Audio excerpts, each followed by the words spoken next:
حضرت سلمان فارسی رضی اللہ تعالیٰ عنہ ارشاد فرماتے ہیں کہ شعبان المعظم کا آخری دن تھا، اگلے دن رمضان شروع ہونے والا تھا کہ رسول پاک علیہ السلام نے ہمیں رمضان کی فضیلت پر خطبہ ارشاد فرمایا۔ آپ اس بات کو غور سے سمجھیے کہ ایسا مہمان جس کے آنے سے پہلے اس کی فضیلت بیان کی جا رہی ہے، اور فضیلت کون بیان کر رہا ہے؟ امام الانبیاء صلی اللہ تعالی علیہ وسلم۔ یہ صرف ہمارے دلوں کے اندر، امت کے دلوں کے اندر اس ماہ مقدس کی فضیلت کو اور اس کی عظمت کو بٹھانے کے لیے کہ پوری طرح تم اپنے ذہن میں اور اپنے دل میں ایک بات بٹھاؤ کہ ایک عظمتوں والا مہینہ تم پر سایہ فگن ہونے والا ہے، عظمتوں والا۔ حضور نے ایک دن قبل اس کی فضیلت بیان۔ ہمارے ہاں یہ ہوتا ہے کہ ہم کسی چیز کی اہمیت کو لیتے ہیں لیکن سمجھتے ہیں کہ یہ کوئی روٹین ورک ہے، یعنی نارملی ہر سال رمضان شریف آتا ہے، اپنے وقت کے حساب سے چاند بدلتا ہے اور اپنے وقت پر رمضان شریف آ جاتا ہے۔ ہم سمجھتے ہیں کہ یہ مطلب روٹین کا ایک معاملہ ہے، ایک روٹین کی چیز ہے۔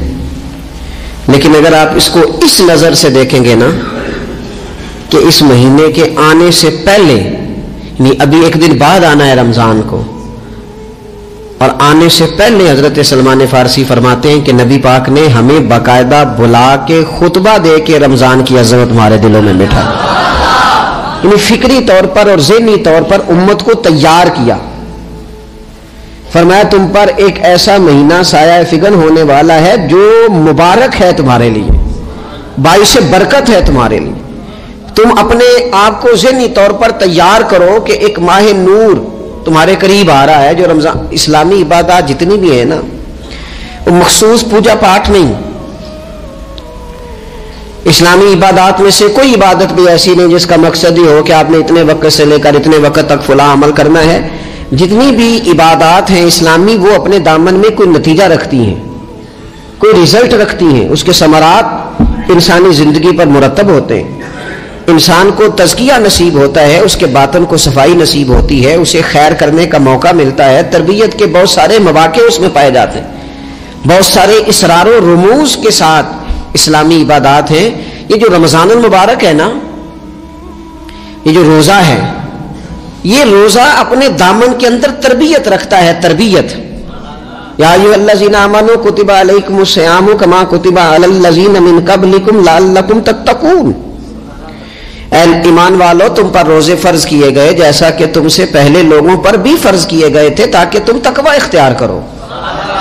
روزہ تمہیں پرہیزگار بنائے گا، تمہارے اندر سے جو نفسانی چیزیں ہوں گی انہیں نکالے گا، اور اللہ تبارک و تعالیٰ کی طرف تمہارے دل کا رجحان ہوگا، تمہاری روح کا رجحان ہوگا، تمہیں تزکیہ دے گا۔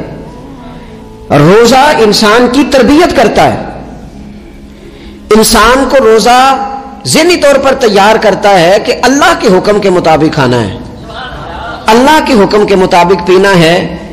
سب سے بڑا مسئلہ اس دور کا رزق کے حلال کا حصول ہے اور حرام سے اجتناب ہے۔ تو روزہ ہمیں یہ سبق پڑھاتا ہے کہ ہم وہی کھائیں گے اور اسی وقت کھائیں گے جو کھانے کا ہمیں ہمارے رب نے حکم ارشاد فرمایا ہے، اور جسے اللہ رسول منع کر دیں گے جتنی مرضی چمک دمک اپنے دامن میں رکھے، جتنی مرضی، لیکن ہم وہی لیں گے جو ہمارے لیے جائز ہے۔ آپ غور فرمائیے، روزہ لعلکم تتقون، روزہ تمہیں پرہیزگار کرتا ہے۔ بہت سارے لوگ ایک بات کرتے ہیں کہ عادتیں نہیں بدلی جاتی، یار کوشش کرتا ہوں لیکن میری عادت نہیں تبدیل ہوتی۔ میں آپ کو ایک رائے دینے لگا ہوں، مشورہ دینے لگا ہوں، میں آپ سے یہ عرض کرنے لگا ہوں کہ موقع آیا ہے رمضان شریف کا۔